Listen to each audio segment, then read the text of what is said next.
Conversa de classe com Maíra Tangerino. Mentes únicas em conversas plurais.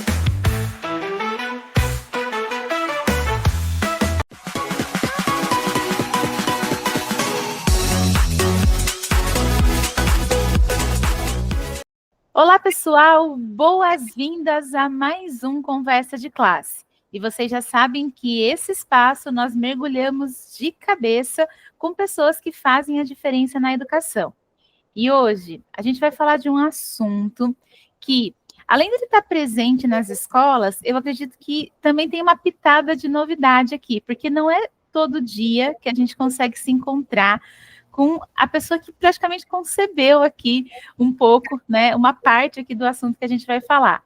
A gente vai conversar sobre metodologias ativas e o Team-Based Learning. E para essa conversa, eu tenho a honra de trazer uma pessoa que foi quase que amor à primeira vista, assim, né? A gente se conheceu no carro, indo para a formação, e ali a gente já foi percebendo as afinidades. Ela é a professora doutora Nathalie Louzan. Ela é especialista nesse tema, ela já pesquisou a fundo aí a aprendizagem baseada em equipes, né, o Team-Based Learning, a alta eficácia docente, e ela levou essa pesquisa dela para o mundo, né? E eu já combinei aqui com ela que eu ia começar mandando a primeira pergunta, né? Nath, a educação, ela vem sendo cada vez mais pressionada, tanto para inovar e se adaptar aos novos tempos. Mas inovar por inovar, às vezes não faz sentido, né?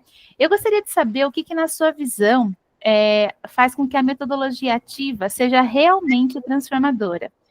Professora doutora Nathalie Louzan, com muita honra, seja bem-vinda ao Conversa de Classe. Muito obrigada, Maíra, pelo convite, por toda essa abertura. Concordo com o amor à primeira vista, então estou muito feliz de estar aqui participando do Conversa de Classe. Então já vamos para a primeira resposta, né? Gente, para a metodologia ativa, ela ser de fato inovadora, eu acredito que ela realmente tem que cumprir o seu papel, que é o aprendizado significativo do aluno. Você fala, mas isso qualquer metodologia para ser, né, de fato eficiente tem que cumprir o aprendizado do aluno. Mas aí eu gosto sempre de pensar o seguinte: quando a gente fala de metodologias ativas, muitos professores ficam com receio, achando que tem que usar em todas as aulas, o tempo inteiro, que como se fosse uma briga entre a metodologia de ensino tradicional, aquela bancária, né, do professor falando, transmitindo seu conhecimento, e versus a metodologia ativa. Eu não gosto de pensar assim. Então, um dos pontos que eu acredito que a metodologia ativa ela pode ser de fato transformadora é quando ela reconhece o lugar de onde ela veio, que é justamente essa educação bancária. Eu sempre uso uma analogia para explicar, né, sobre isso quando eu converso com alguém, que é a seguinte: eu gosto de pensar na educação bancária como um pai ou uma mãe já de mais idade, lá entre os 60 e 70 anos, e uma metodologia ativa como se fosse uma pessoa mais jovem, na casa dos 30. E eles estão parados frente a frente, se entreolhando. E esse olhar, ele tem que ser amoroso, ele é acolhedor, é um pai ou uma mãe com um filho, com uma filha, que respeitam e se admiram mutuamente. Então, a metodologia ativa, ela tem, sim, esse lugar, essa amorosidade com o tradicional, e também o tradicional tem que abrir espaço para a metodologia ativa. Então, quando essas duas metodologias se conversam, aí sim eu, de fato, acredito que a metodologia ativa ela vai ser inovadora, porque não vai estar anulando o que veio antes, e a gente sabe, mesmo que eu que uso muito metodologia ativa, eu sei a importância do tradicional, e aí sim eu fico mais tranquila em usar as metodologias ativas, seja qualquer estratégia da minha escolha, e garantir o aprendizado significativo do meu aluno. Nath, olha, essa resposta ela é tão importante, né? Eu sempre conto para as pessoas entrevistadas que vêm aqui no programa que o nosso público é de docentes, mas também tem muitos graduandos que ainda vão chegar no mercado de trabalho. E acho que você foi muito sábia, muito perfeita aí, né, nessa definição de que uma coisa não se contrapõe à outra, né? Muito pelo contrário. Inclusive, né, o Team-Based Learning, que você vai falar um pouquinho aqui para a gente, vai trazer para a gente, ele propõe um trabalho de equipe estruturado para potencializar o aprendizado. Eu gostaria de saber como que a gente pode garantir que o aprendizado seja de fato colaborativo e não só uma divisão de tarefas dentro de um grupo. Olha, Maíra, depende da estratégia, isso é bem comum, né? A gente fala que é o trabalho Frankenstein, né? Cada um faz um pedaço, junta tudo e ninguém sabe o que o outro fez. Um dos motivos que eu me apaixonei, aliás, eu tenho vários motivos que eu posso falar que eu me apaixonei pelo Team-Based Learning, né? Um deles, referente à pergunta anterior, que é justamente, tem um momento ali de, mais de um, na verdade, de estratégia tradicional.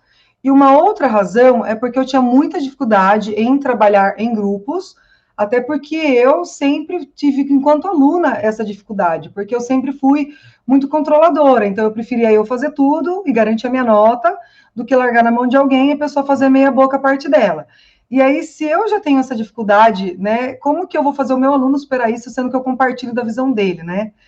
Então, o Team-Based Learning, ele é diferente. Por quê? E aí a gente nem fala grupo, já começa pelo nome. A gente fala ou equipe ou time, né? A tradução literal seria um time, mas a gente acaba falando em equipe. Por quê? Ali eles não têm exatamente uma divisão de tarefas, como em outras estratégias, né, ativas que usam o grupo, né? Que tem lá o que vai escrever, o que vai comandar, o que vai determinar o tempo, enfim. No Team-Based Learning, isso não acontece. Então, é uma responsabilidade do professor, da professora, montar uma equipe heterogênea. Isso é muito importante para o Team-Based Learning. Então, começa pelo número, que tem que ser de 5 ou 7 indivíduos, número ímpar sempre, vai ter que ser um pouquinho menor, então faz 3. Vai ter que ser um pouquinho maior, então faz 9. Nunca número par, para sempre ter um voto ali de Minerva, né? Caso tenha um empate. E ali no Team-Based Learning, os alunos, eles vão ter um momento que eles vão estudar, colocar à prova o conhecimento deles de forma individual, e depois eles vão rever o mesmo conteúdo na equipe. Então, a ideia é que eles ali revendo esse momento, né, já estudado, na forma de questões mesmo, que eles consigam se sentir à vontade para falar, olha, eu acho que é essa alternativa correta por conta disso e disso, ou daquilo. Claro que assim, num primeiro momento, a gente sabe que eles falam, olha, eu acho que é essa, e você, e você, e você, então vamos nessa, nem discute. Isso é comum.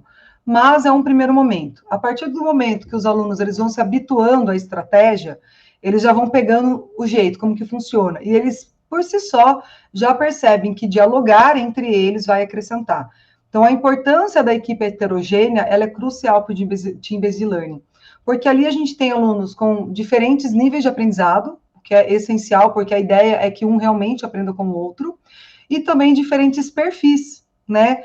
Com um aluno mais falante, um aluno mais introspectivo, e nessa equipe que o professor que vai montar, eles não vão ficar com a panelinha deles.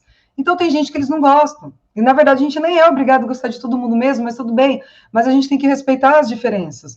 Então, a equipe, ela trabalha tanto esses conteúdos, né, da matéria, no meu caso, da biologia, que eu consigo levar para os alunos, como também consigo trabalhar essas competências, habilidades socioemocionais, tão queridas aí, vistas aí na BNCC. Eu acho que a grande novidade da BNCC foi trazer isso para o nosso currículo, e, para minha grata surpresa, bem no meio da defesa do meu doutorado, né, que foi sobre esse tema, e caiu no meu colo aí esse presente das competências, habilidades socioemocionais, de eu poder verificar na minha pesquisa que o TBL também contribui para isso, além de todo o aprendizado significativo do aluno. Porque nas etapas da equipe, né, só para o pessoal entender um pouquinho, ele tem um momento que ele vai ter um estudo prévio, que pode ser individual, ou pode ser uma aula expositiva do professor, pode ser realizar um experimento, assistir um vídeo, enfim, pode ser livre escolha do professor.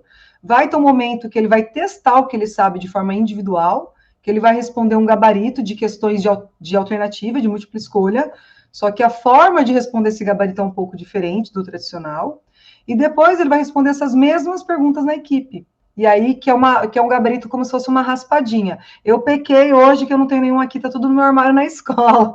Mas tudo bem, é como se fosse uma raspadinha que eu monto com adesivinho mesmo. E os alunos têm que ir tirando lá em equipe, decidir qual que a gente vai tirar, de qual alternativa. Por quê?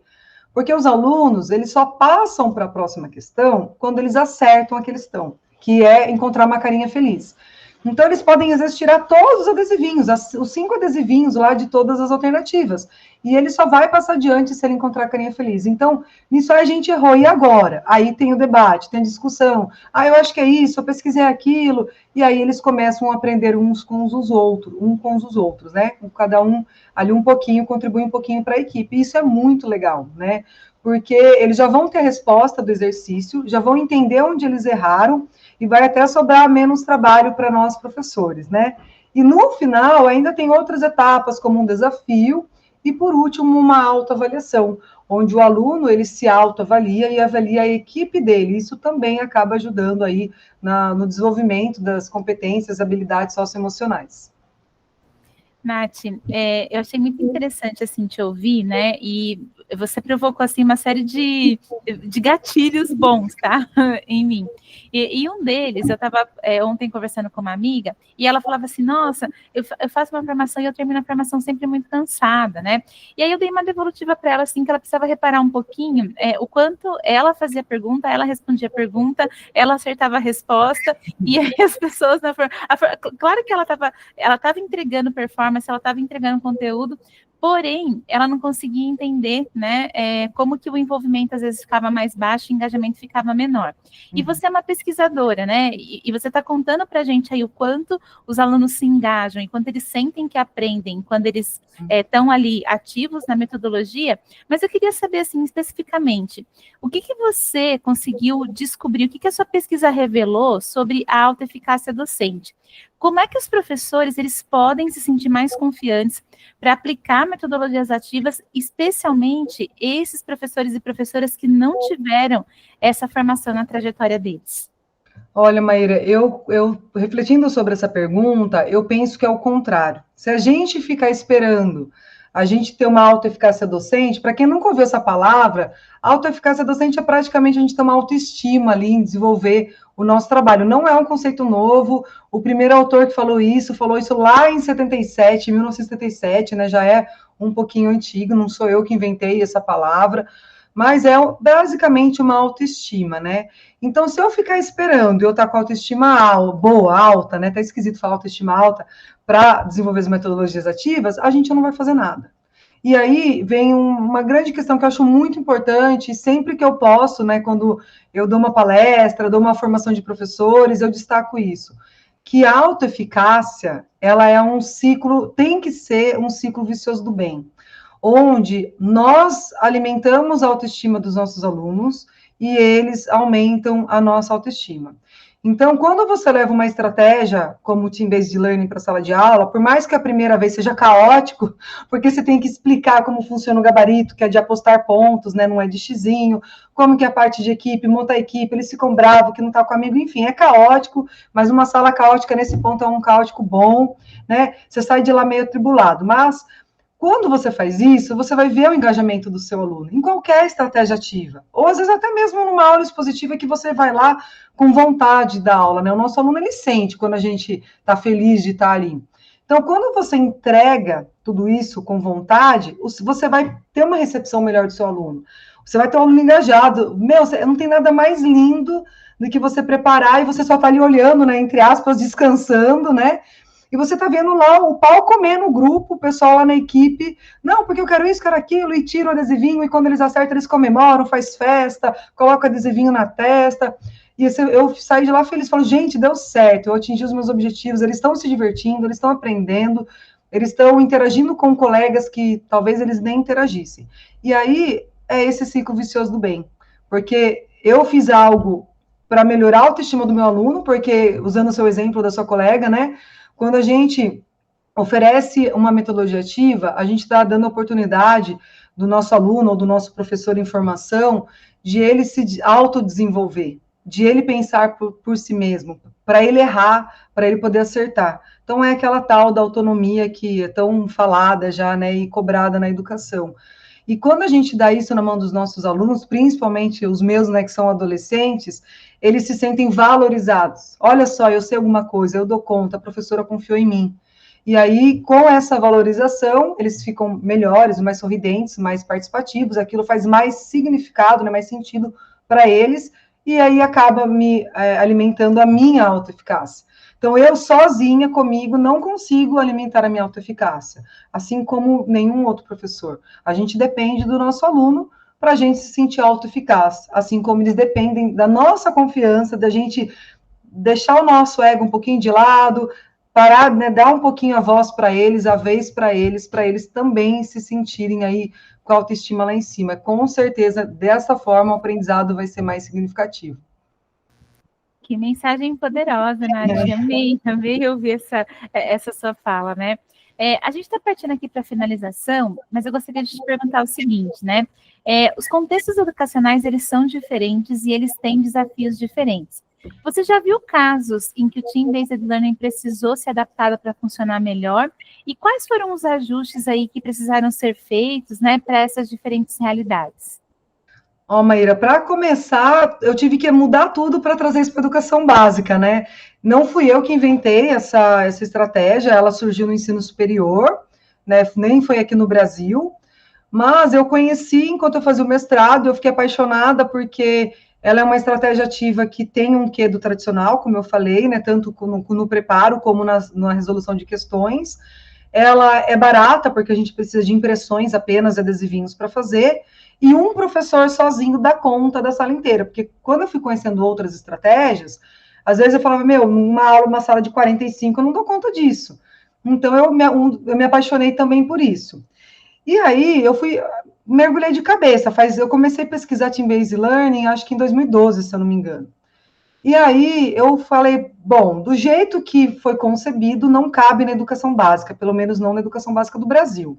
Então eu já tive que fazer algumas adaptações, como por exemplo, quando ela surgiu, a ideia era para cursos de direito e de administração do ensino superior. E era misturar alunos de anos diferentes. Então, o direito tem lá, uma faculdade tem 5 anos, essa equipe não é só com o aluno do primeiro, é todo junto. Numa equipe ali de 7, tem pessoas do primeiro ano do direito, do segundo, do terceiro, do quarto e do quinto. Então, eu falei, opa, na educação básica eu já não vou conseguir fazer isso por conta do horário dos outros professores, conteúdo. Então, a primeira adaptação foi essa, eu vou fazer dentro da série que eu estiver dando aula. E aí, a questão do preparo, também, ele pede para que seja um estudo individual do aluno em casa. Geralmente, mais denso, artigo científico, livros. A gente sabe que fazer um adolescente, uma criança ali é um parto, né? Então, falei, não vou começar desse jeito que vai dar errado. Então, uma das adaptações foi, eu vou usar primeiro a minha aula expositiva como preparo, para eles sentirem a metodologia. Depois, eu comecei a usar um experimento, ou um vídeo curto, para daí, com uma turma que já está calejada comigo, aí eu faço geralmente uma vez por bimestre, aí sim, falo, galera, ó, estuda esse texto aqui, porque a gente vai fazer TBL. Aí eles já sabem como é, eles já gostam, aí tem uma motivação maior para estudar. Então, essa também é uma adaptação. O número de questões é bem livre, né? Também, no original era um número maior de questões, 10, 20. Eu tendia, gente, aula 50 minutos, eu trabalho com 5 questões, né? Então, número de questões. O gabarito, o ideal é ser 5 alternativas no original, mas já adaptei também para 4 e até 3, porque eu já dei formação de TBL para professores do ciclo do Fundamental 1, anos iniciais, né, o ciclo 1, e aí os alunos não dão conta de 5 alternativas, então vamos pôr a B e C, né? Então dá para a gente brincar bastante com essa estratégia para que todos os professores de todos os segmentos, anos iniciais, anos finais do ensino fundamental e ensino médio, possam trabalhar. E aí já vou aproveitar para dar uma dica, né? Às vezes fala assim, gente, eu quero fazer metodologia ativa e não tenho tempo. Eu uso para revisão ou para dar devolutiva de prova. Então, poxa, eu quero dar um feedback do Enem. Em vez de eu ficar lá dissecando a questão, eu deixo eles fazerem 5 questões do Enem de novo lá, eles discutem entre eles, e aí, num momento menor da aula, aí sim eu vou expor algum conteúdo que eles tiveram dúvida, né? Ou para dar um feedback de uma prova minha, ou fazer exercício do livro. Então, em vez de... Eu fiz isso essa semana, inclusive. Em vez de pegar o exercício do livro que estava como alternativa tradicional de escolher o xizinho, eu só peguei as mesmas questões e fiz no TBL, eu mudei o gabarito. E aí eles conseguiram estudar o conteúdo, os mesmos exercícios do livro, mas de uma forma mais lúdica e mais significativa para eles. Ah, muito bom. Olha, um estudo de uma prática aí, né? Um estudo de casa aí que seria muito interessantíssimo de fazer. Nathalie, eu queria te agradecer pela sua generosidade, pelo seu tempo, por você achar um espaço na agenda aí para estar com a gente, né? E quero saber se você tem alguma mensagem de finalização aqui para o pessoal. Olha, eu acho que eu só gostaria de falar para as pessoas não desistirem das metodologias ativas, não terem medo e sempre buscar ajuda, né? Nós, professores, às vezes a gente acha que a gente é uma ilha, né? A gente fica lá isolado numa ilha e tem, às vezes, vergonha de falar que não sabe, que tem dificuldade, ou às vezes o nosso ego é um pouquinho grande, né? A gente fica num ambiente de competição que não é bacana. Eu acho que a gente sempre tem que ter humildade de querer aprender com o outro, de compartilhar o que a gente sabe. Eu acho que essa generosidade deveria, né, estar presente em todos os docentes. Hoje eu estou trazendo isso para você lá no Conversa do Carro, você já me ensinou várias coisas que eu estou usando bastante no meu dia a dia. Eu acho que a educação é feita dessa forma. Não tem como a gente exigir ou esperar dos nossos alunos que eles tenham esse trabalho em equipe, que eles compartilhem, se nós, professores, não fazemos isso. Então, acho que a gente ter essa consciência e olhar as metodologias ativas com carinho, saber que ela não precisa estar o tempo inteiro, que o tradicional também é importante, ainda mais dentro da nossa cultura. E dizer que eu estou à disposição para quem precisar de mim, procura aí na internet, no Instagram, a gente vai se conversando, para qualquer dúvida, estou à disposição. E agradecer mais uma vez o convite de estar aqui. Eu que te agradeço. E, pessoal, com essa mensagem linda de finalização, a gente se vê no próximo Conversa de Classe. Até mais.